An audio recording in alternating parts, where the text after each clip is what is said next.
Welcome back to Capitol Review. I'm Matt Swenson. This is State Representative Kathy Brynaert. Welcome back, Kathy.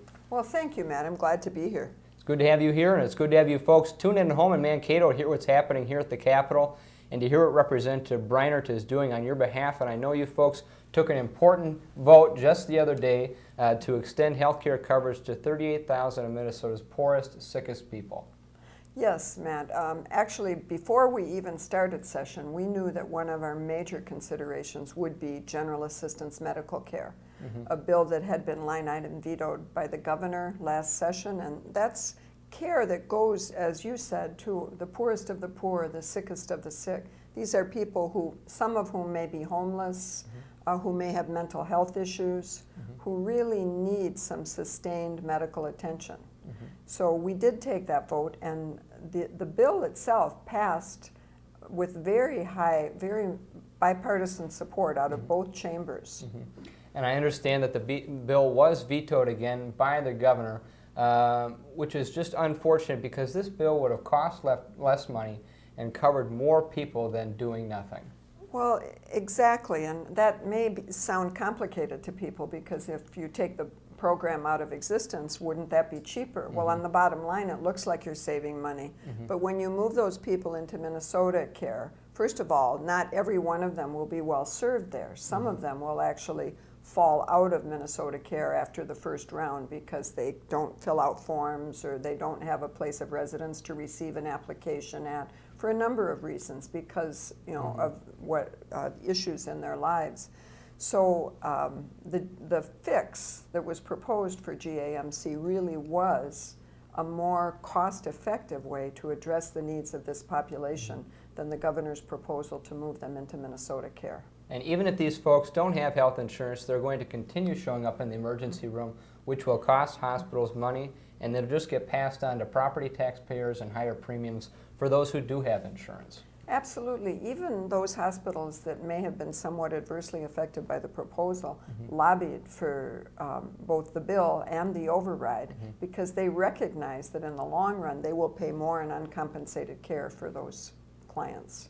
Well, clearly a very important issue that you folks continue to work on here at the Capitol. Another bill that you continue to work on is a bonding bill focused on getting tens of thousands of Minnesotans back to work as quickly as possible.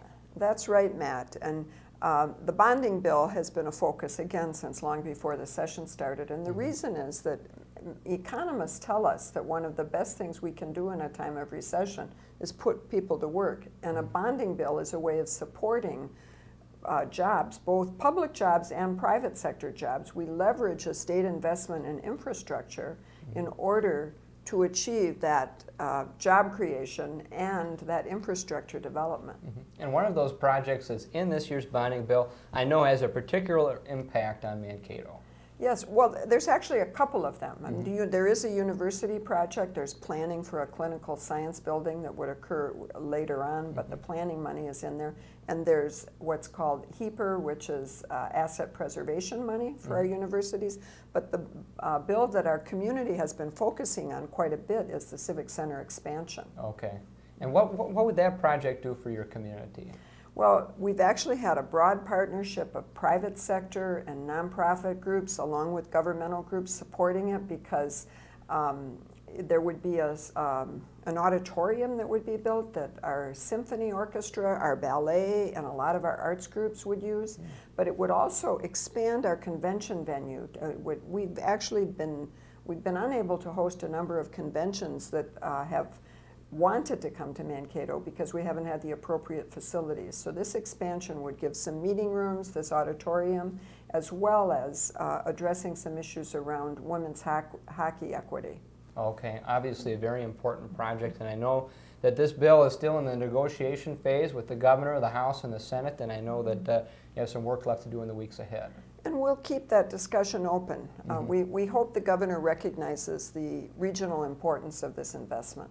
Well, great. Obviously, you're doing a lot of work on a lot of very important issues here at the Capitol. I want to thank you for coming into the studio today, Representative Brynaert. Well, I'm really glad for the opportunity, and I hope that citizens will stay in touch on these issues. Thank you very much, and thanks for tuning in at home. We'll see you next time on Capitol Review.